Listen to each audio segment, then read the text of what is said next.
जो मेरा परिचय है वो आप काफ़ी देर से सुन ही रहे हो, लेकिन फिर भी एक संक्षिप्त रूप में मैं अपनी यात्रा बताना चाहूँगा। सर, सबसे पहले तो मैंने अपनी 5वीं तक की जो शिक्षा है वो यहाँ के राजकीय प्राथमिक विद्यालय सम्मेलानी पिठानी से प्राप्त की थी। उसके बाद 6ठी में मैं सालू पिठानी उच्च प्राथमिक विद्यालय में गया। 7वीं से 10वीं तक मैंने श्री दयानंद बालक विद्यालय मुंबई से की। यहाँ 10वीं तक मैं हिंदी मीडियम में था। इसके बाद से 11th-12th मैंने इंग्लिश में की, और मैंने भी राजेंद्र जी की तरह ही PCMB चारों ही ले ली। इन्होंने तो 3 ली, मैंने चारों ही ले ली, बायो के साथ मैथ्स ले ली। ये ऐसा कॉम्बिनेशन एकदम अलग ही कर लिया मैं। और उसके बाद मतलब थोड़ा सा ऐसे सिचुएशन बन गई कि सोचा था कि कुछ बड़ा करना है, लेकिन शायद ज़रूरत एक जॉब की थी। तो फिर मैंने BSc इंफॉर्मेशन टेक्नोलॉजी करने का निर्णय किया, क्योंकि उससे प्राइवेट सेक्टर में सबसे जल्दी आपको जॉब मिल सकती है। तो मैंने मुंबई यूनिवर्सिटी से BSc इंफॉर्मेशन टेक्नोलॉजी की। और उस दौरान मतलब थोड़े से ऐसे सिचुएशन बन गए कि परिवार के हालात थोड़े बेहतर हो गए, तो मुझे एक थोड़ा सा इंडिपेंडेंस मिल गया कि मैं अपने दिल की कामना पूरी कर सकूं। और मैंने अपनी ग्रेजुएशन वजह से कंप्लीट किया। मेरे हाथ में एक पैकेज था जो ग्लोबल सॉल्यूशंस करके एक कंपनी है, वहाँ पे डेटा एनालिस्ट का पैकेज मिला हुआ था मुझे। वो मैं लेने के कगार पर था, और शुक्रवार को जैसे मुझे ये मेल आया तो मैंने शाम को घर पे बताया, फिर पिताजी से विचार विमर्श किया, अंकल को फ़ोन लगाया कि ये पैकेज तो है मेरे पास, लेकिन मैं कुछ और करना चाहता हूँ। मैं 2 साल बस एक ट्राई करना चाहता हूँ कि मैं मेरे जो 10वीं के सपने हैं उसको एक बार फिर से दोबारा देखना चाहूँगा। तो फिर मैंने पिताजी से बात की। वैसे मेरे पापा ने मतलब मुझे कभी नहीं पूछा कि आप कैसे पढ़ रहे हो या क्या कर रहे हो। उनका था कि बस बेटा खुश रहे, बेटा अच्छा पढ़े, इतनी ही उनकी कामना थी, और मैं उसको पूरा करता गया। तो वो 10वीं के बाद से जितने भी सारे मेरे डिसीजंस थे, चाहे PCMB हो, ये सारे डिसीजंस मैंने ज़्यादातर स्वयं ही लिए हैं, बिना किसी दबाव के। तो जब मैंने ये डिसीजन इसका बताया कि मुझे UPSC करनी है, तो स्वाभाविक से बात है, हमारी जो मुंबई में हालात है उतने ठीक नहीं थे। मतलब आप मुंबई की बात कल्पना करो, बिल्डिंगों की कल्पना करो, ऐसे कल्पना करो, लेकिन हम एक साधारण सी चौल में रहते थे। तो पिताजी को ये था कि अगर इसकी जॉब लग जाएगी तो हम उस चौल से अपग्रेड होकर एक बिल्डिंग में चले जाएंगे ताकि रेंट भर पाएंगे। लेकिन उन्होंने उस अपनी सपने को छोड़ दिया वहाँ पे, और जैसे ही मैंने कहा उन्होंने मुझे अगले ही दिन वापस दिल्ली भेज दिया। वहाँ से मैंने 2018 सितंबर में अपनी तैयारी शुरू की, और उसके बाद काफ़ी वक्त लग गया, लेकिन धीरे धीरे करते करते एक एक चरण से सफलता मिलती गई। 2020 में मैंने मेंस लिखा। फिर 2020 का जब मेरा मेंस का रिज़ल्ट नहीं हुआ था, तो उसके बाद कुछ ऐसा हो गया कि उस रिज़ल्ट से मुझे एक्सपेक्टेशन थी कि मेरा फाइनल लिस्ट में तो ना हो, लेकिन कम से कम इंटरव्यू कॉल जरूर है। लेकिन वो इंटरव्यू कॉल नहीं आया, तो थोड़ा सा डिप्रेसिंग सा हो गया। तो मैंने सोचा कि कहाँ यार अपने जब बस की UPSC, कुछ और कर लेते हैं। तो उस चक्कर में मैंने राजस्थान के जितने भी एग्ज़ाम होते हैं सबके फॉर्म भर दिए। पटवार का भर दिया, SI का भर दिया, RAS का भर दिया, और मैंने 3 महीने के अंतराल में 7-8 एग्ज़ाम दे दिए, और सारों में मैं फेल हो गया।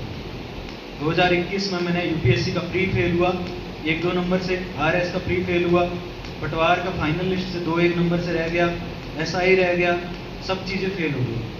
तो फिर से वही ख्याल कि यार जहाँ से शुरू किया था फिर वहीं आके खड़े हो गए, कुछ नहीं है। तो फिर से अपने आप को कहा कि यार इससे बुरा क्या ही हो सकता है, फिर से शुरू करते हैं। तो फिर 2022 में मैंने फिर से UPSC का अटेम्प्ट अच्छे से दिया। इस बार मेरा प्री बहुत ही अच्छे मार्जिन से हो गया, मेंस हो गया, और मेंस के बाद राजेंद्र जी से मुलाकात हुई। इनका एक फियरलेस जो अप्रोच थी उसमें मुझे भी मोटिवेशन दिया कि मैं भी इस जर्नी में कंटिन्यूस रहता हूँ, क्योंकि हम जो साधारण परिवार से आते हैं उनमें एक डर तो रहता ही है कि यार कहीं ना कहीं एक जॉब तो हो जाए, पहले बाद में देख लेंगे UPSC। लेकिन राजेंद्र का मतलब ये जो बिहेवियर था कि फियरलेसली हम एग्ज़ाम देंगे, बाद में जो होगा देख लेंगे। इसका भी परिवार खेती से ही था, मेरा भी खेती से ही था। ज़्यादा से ज़्यादा क्या होगा, पीछे जाके वापस जाके खेती कर लेंगे ना, तो भी कहीं पीछे नहीं जा रहे, जहाँ से शुरू किया वहीं है। आज से 25 साल पहले अनाज नहीं थे, तो उस सिचुएशन से भी हम आए हैं, तो ठीक है। मतलब कि फिर मैं उस फियरलेस अप्रोच को थोड़ा सा आ गई अपने अंदर, और फिर मैंने कोई एग्ज़ाम नहीं दिया। फिर 22 का मैंने इंटरव्यू दिया, उसमें मेरा सिलेक्शन हो गया, लेकिन वो 722 रैंक थी, और पता नहीं भगवान की मतलब कुछ ऐसी रचना थी कि मेरा एक सर्टिफिकेट में कुछ टेक्निकल इशू की वजह से वो जॉब की मुझे ज्वाइनिंग मिली। और फिर से मतलब अब इतना सिलेक्शन हो के आपको जॉब की ज्वाइनिंग मिल रही, मतलब इंडिया के इतने अच्छे एग्जाम को आपने क्वालिफाई किया, फिर से ज्वाइनिंग मिली। फिर इस बार मैंने भगवान से पूछ ही लिया कि यार ऐसा तो नहीं बोला था कि मैंने इससे बुरा कुछ हो जाएगा, तो आप बता ही दो कि ये हो सकता है। तो फिर वो और भी बुरा मतलब स्टेज पे आ गया। फिर उसके पश्चात अखिल भारतीय महासभा बिश्नोई समाज की तरफ से हमें बिश्नोई भवन में भी थोड़ा दिन रहने की व्यवस्था की गई और वहाँ से थोड़ी पॉजिटिविटी आई और फिर से मैंने अपना 24 का एग्ज़ाम दिया और उस एग्ज़ाम में मतलब फिर मुड़ के नहीं देखा मैंने, फिर निकलता गया भगवान की दया से। आज लास्ट स्टेज में आके जब रिजल्ट से एक दिन पहले मैं जा रहा था राजेंद्र जी के पास, तो वो बोला कि यार देखो, एक तो इशू रिजल्ट का नहीं है, सबसे बड़ा इशू है कि एक बार जो पहले हाथ में आया था वो भी चला गया, तो अब जो रिजल्ट आएगा तो उससे तो और डर लग रहा है। तो इन्होंने बोला कि तू भोला आदमी है, तेरा भगवान है, और वो भगवान ने सुन ली। और इसके अलावा जो मेरी जर्नी में एक जो मैं अपने एक मतलब जो मेरे हीरो रहे हैं पूरे मतलब जर्नी में, वो मेरे पिताजी ही रहे।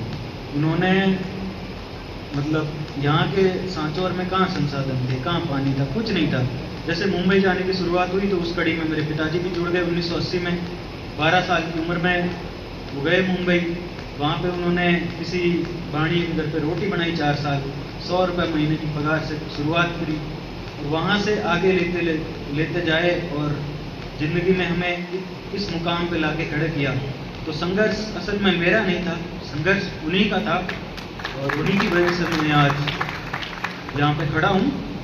लेकिन उनकी थोड़ी सी हेल्थ सही नहीं थी तो वो आज यहाँ पे उपस्थित नहीं रह पाए।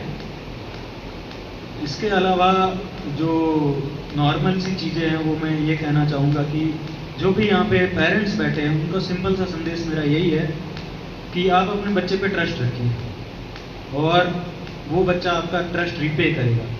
ट्रस्ट का मतलब मेरा ये नहीं है कि मतलब एकदम ही छोड़ दिया जाए, लेकिन थोड़ा सा मोहलत दे दीजिए। जैसे मैंने 2 साल मांगे थे लेकिन मुझे 7 साल मिल गए। तो आपका जब बच्चा प्रयास कर रहा है तो उस पर थोड़ा सा ट्रस्ट बनाए रखिए, धीरे धीरे आप आगे मतलब उस ट्रस्ट को बच्चा भी रीपे कर देगा। और इसके अलावा जो भी लोग सिविल सर्विसेज या फिर कोई भी कंपटीशन की तैयारी कर रहे हैं, किसी भी प्रकार के कंपटीशन की, उन सबसे मेरा एक ही संदेश है कि आपको ज़िंदगी में किसी के प्रति उत्तरदेही होने की ज़रूरत नहीं है। आप बस अपने आप से उत्तरदेही हो जाइए। आप अपने आप से ऑनेस्ट रहोगे तो आपका रास्ता अपने आप बन जाएगा। आप खुद से जिम्मेदार रहोगे। जब आप रात को सोने से पहले एक बार सोचोगे ना कि आज के दिन मैंने क्या किया, तो आपको अपने आप रास्ता दिखता जाएगा। अगले दिन भी आप अगले दिन की कल्पना आपकी होती रहेगी। इसके अलावा मतलब जो भी चीज़ें रही वो ढलती गई। सभी को बहुत बहुत धन्यवाद जो मेरा इतना अच्छे से वेलकम किया, और अखिल भारतीय बिश्नोई महासभा सांचौर को भी बहुत धन्यवाद, माननीय मंत्री महोदय का भी बहुत धन्यवाद, और सभी मेरे मित्रों का भी बहुत धन्यवाद। इस जर्नी के दौरान मेरे जो अच्छे मित्र रहे हैं उन सबको मैं बहुत धन्यवाद देना चाहूँगा। शुरुआत से जो मेरे साथ यहाँ पे रहे, जो भी मुंबई में जुड़े, सब ने मुझे अच्छी ही सलाह दी। मतलब सब ने मुझे मोटिवेट करके रखा। वहाँ अखिल मतलब बिश्नोई भवन में जब मैं गया तो वहाँ पे मुझे काफ़ी सारे अच्छे मित्र मिल गए। राजेंद्र जी है, राजेश जी है, ज्ञानपाल है, इन सब ने भी मेरा बहुत साथ दिया है इस जर्नी के दौरान। तो थैंक यू एवरीवन।